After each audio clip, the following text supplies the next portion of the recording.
عزیزان گرامی، احادیث رسول اگر تمہیں کسی بات کی طرف بلاتی ہیں تو دنیا کو ٹھوکر مار دینا، کیونکہ میرے نبی نے جو وعدہ فرمایا ہے وہ حق ہے اور 100% حق ہے۔ اس طرح کئی صحابہ ہیں جنہوں نے اپنی تمام چیزیں وار دی میرے آقا صلی اللہ علیہ وسلم کی۔ حضرت عثمان ابن عفان رضی اللہ تعالیٰ عنہ ایک بار نہیں کئی مرتبہ، انشاءاللہ العزیز خلفائے راشدین کی سیرت میں کل عرض کروں گا، میں ان کے قربانیوں کے متعلق بھی آپ کے سامنے کچھ باتیں رکھنے کی کوشش کرتا ہوں۔ یہاں وہ صحابہ، حضرت صہیب رومی رضی اللہ تعالیٰ عنہ روم سے چل کر مکہ میں آئے تھے۔ شروع میں آئے تھے تو غلام بن کر کے آئے تھے، پھر آزاد ہوئے، پھر تجارت کرنے لگے، اتنا کمائے کہ مکہ میں ایک بڑے امیر بن گئے، جائیداد خریدا، پراپرٹی بنائی، مالدار ہو گئے اور ایمان لے آئے۔ رسول کریم صلی اللہ علیہ وسلم جب ہجرت کر کے مدینے چلے گئے، حضرت صہیب مکہ میں ہی رہ گئے۔ انہوں نے یہ طے کیا کہ نہیں، مجھے بھی اب مکہ چھوڑ کر اس جلوہ جہاں آرا کو دیکھنے کے لیے نکلنا ہے۔ جب وہ جانے لگے تو مکہ والوں نے گھیر دیا، کہا کہ اے صہیب، تو جب آیا تھا تو تیرے پاس کچھ بھی نہیں تھا، تو نے سب کچھ مکہ سے کمایا ہے، تو ہمارا مال ہم تو لے جانے نہیں دیں گے۔ انہوں نے آدھی جائیداد لکھ کر کے دے دی مکہ والوں کو، مفت میں میری آدھی جائیداد لے لو اور مجھے جانے دے دو۔ آدھی جائیداد انہوں نے لے لی اور اس کے بعد حضرت صہیب رومی رضی اللہ تعالیٰ عنہ نکلنے لگے۔ گنڈے مکہ کے پھر بیچ راستے میں آئے، پکڑ لیے، ان کو مارنا شروع کیا، ان کو جگہ جگہ سے مارا کہ ناک ان کی پھٹ گئی۔ ان کی آدھی جائیداد ابھی مکہ میں باقی تھی۔ حضرت صہیب رومی رضی اللہ تعالیٰ عنہ نے یہاں تک کہ وہ اپنی باقی آدھی جائیداد بھی جو کئی سالوں میں انہوں نے کمائی تھی، مکہ والوں سے کہا کہ یہ بھی میں نے دے دیا، اس پر میرا کوئی حق نہیں، بس مجھے قدم رسول میں بیٹھنا مل جائے۔ اتنا ہی نہیں، مکہ والوں نے ان کے جسم پر موجود کپڑے بھی اتار دیے، کپڑے پھاڑ دیے، اور وہ صرف 2 چادروں میں مدینہ طیبہ تشریف لائے۔ میرے آقا صلی اللہ تعالیٰ علیہ وسلم کی بارگاہ میں رہے، اصحاب صفہ کے ساتھ بیٹھتے رہے، اور میرے آقا صلی اللہ تعالیٰ علیہ وسلم کی بارگاہ میں جو کچھ بھی آتا تھا وہ حضور ان صحابہ پر صدقہ کرتے، اسی پر گزر بسر ہوتا تھا۔ حضرت صہیب رومی رضی اللہ تعالیٰ عنہ زندگی بھر کبھی واپس مکہ کی وہ جائیداد لینے کے لیے نہیں گئے کہ میری کروڑوں کی جائیداد تھی میں واپس جا کر کے لے لوں، ناحق انہوں نے میری جائیدادوں پر قبضہ کیا ہے، نہیں گئے۔ عزیزان گرامی، اس طرح سے حضرت عبداللہ ذو البجادین رضی اللہ تعالیٰ عنہ، ایک صحابی عبداللہ ذو البجادین، ان کے ساتھ بھی یہی ہوا۔ یہ نوجوان تھے، حسین و جمیل تھے، اور جب یہ نکلنے لگے تو ان کے ساتھ بھی ایسا ہی ہوا کہ ان کو ان کے ماں باپ نے، ان کے گھر والوں نے اتنا مارا، ان کے جسم سے کپڑے نکال دیے، اور یہ میرے آقا صلی اللہ تعالیٰ علیہ وسلم کی بارگاہ میں پہنچے۔ اللہ کے نبی صلی اللہ تعالیٰ علیہ وسلم نے اپنی چادر عنایت کی اور اسی میں وہ زندگی گزارتے رہے۔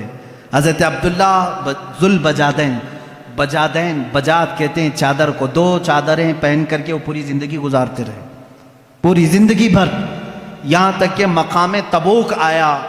جب جنگ تبوک ہونے لگی، عبداللہ ذو البجادین کہنے لگے یا رسول اللہ صلی اللہ علیہ وسلم، صرف میرے لیے دعا کریں، اللہ مجھے شہادت کی موت عطا کرے، بس میری ایک ہی خواہش ہے۔ میرے آقا صلی اللہ علیہ وسلم نے فرمایا عبداللہ، اگر اب تیری راستے میں بھی موت آئے تو تجھے شہید ہی کہا جائے گا، تجھے شہادت کی موت ہوگی۔ ہوا ایسی ہی، تبوک کے راستے میں جب گئے ان کو تیز بخار آیا، حضرت عبداللہ ذو البجادین کو۔ اسی رات حضرت عبداللہ ذو البجادین کی بخار کی گرمی اتنی بڑی کہ میرے آقا صلی اللہ تعالیٰ علیہ وسلم سفر میں ہیں، سفر کی حالت میں میرے آقا ان کے پاس آئے، ان کا سر لے کر کے اپنی گود میں رکھا۔ یہ عبداللہ ذو البجادین ہے، وہ کہتے ہیں یا رسول اللہ صلی اللہ علیہ وسلم، مجھے ایسا لگتا ہے میری زندگی کی لمحات کم ہو گئے، مگر یہ سر رکھنے کے لمحات طویل ہو جاتے تو کیا اچھا ہوتا۔